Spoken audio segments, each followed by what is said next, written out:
Hei kaikki, mä oon Laura ja tänään päästään puhumaan vanlifereiden lempiaiheesta eli vessoista. Ja vähän minusta, mä oon asunut tässä pakettiautossa jo yli parisen vuotta ympäri Eurooppaa ja tässä tulee pieni touri, että minkälainen tää mun koti on sisältä. Eli tästä 08 Sprinteristä löytyy kaikki, mitä tarvii tämmöiseen off-grid-elämiseen, muun muassa aurinkopaneelit, jääkaappi ja tommonen mukava sänky. Ja ehdottomasti huonoin osa tätä mun kotia on ollut tää mun kemiallinen vessa. No, mikä tästä on tehnyt niin vaikean tässä elämäntyylissä? No ensin on se, että tyhjennyspaikkoja on välillä tosi vaikea löytää ja sit pitää välillä suunnitella reitti niiden mukaan, joka ei ole niin kivaa. Ja toinen on se, että kemikaalit on kalliita ja ne ei ole kovin ympäristöystävällisiä. Ja sitten tietysti kun haluaa säästää niissä kemikaaleissa, niin vessa haisee. Että te todellakin ymmärrätte, että miten inhottava tää on tyhjentää, niin tässä pieni klippi, kun mä tyhjensin tän onneksi nyt viimeistä kertaa tässä pari päivää sitten. Joo, eli tähän prosessiin kyllä meni oma aikansa. Eli ensin toi vessa piti saada revittyä tuolta ulos ja sitten sen sisältö piti saada jotenkin kaadettua pois. Tämä päätyi usein siihen, että mä pyrin etsiä vessoja pakun ulkopuolelta, jotta tätä ei tarvitsisi tyhjentää niin usein. Ja tää on sitten kanssa rajoittanut vähän missä yöpyy, kun taas pyrkii jonnekin julkisen vessan lähelle. Ja aamut on myös hidastanut, kun sä jossain räntäsateessa etit sitä julkista vessaa tai jossain keskellä kaupungilla harhailet, kun oot vasta herännyt. Eli loppujen lopuksi en kyllä suosittele tätä kemiallista vessaa kenellekään. Onneksi muitakin vaihtoehtoja löytyy. Mutta ennen kuin mennään videon sponsoriin, niin pidetäänpä kunnon hautajaiset tälle mun kemialliselle vessalle, joka on matkustanut munkaan yli 12 maassa.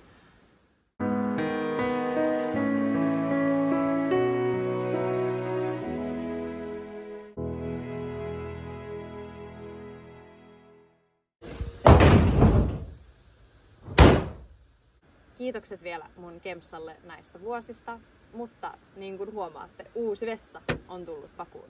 Ja ai että, mikä elämänlaadun parannusta on ollut. Eli Trellino on lähettänyt mulle heidän Evo M-kompostoivan erottelevan vessan.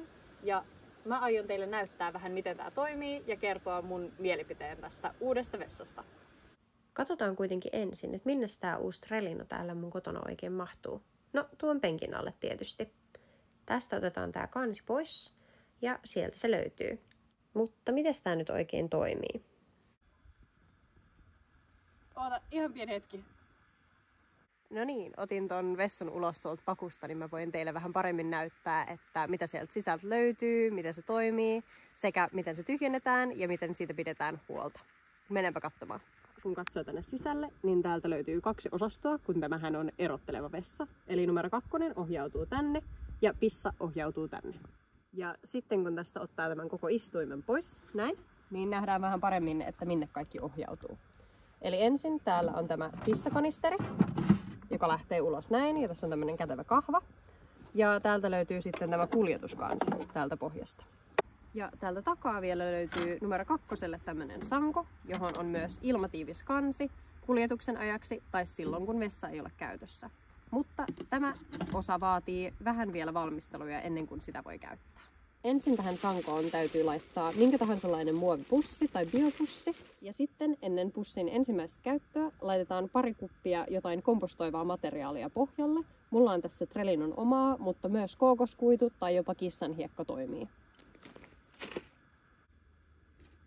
Ja sitten jokaisen käytön jälkeen laitetaan vielä kupillinen kompostoivaa materiaalia auttaakseen kuivamisprosessia ja estämään hajua. Eli tämän pissakanisterin voi tyhjentää mihinkä tahansa vessaan, ja tämän pussin, kun hän sulkee tiukasti, voi heittää sekajätteeseen, joka tekee tämän Trellinon tyhjentämisestä 100 kertaa helpompaa kuin Kempsan. Ja tästä mun Trellinosta on myös todella helppo pitää huolta, kunhan vaan pyyhkii etikalla.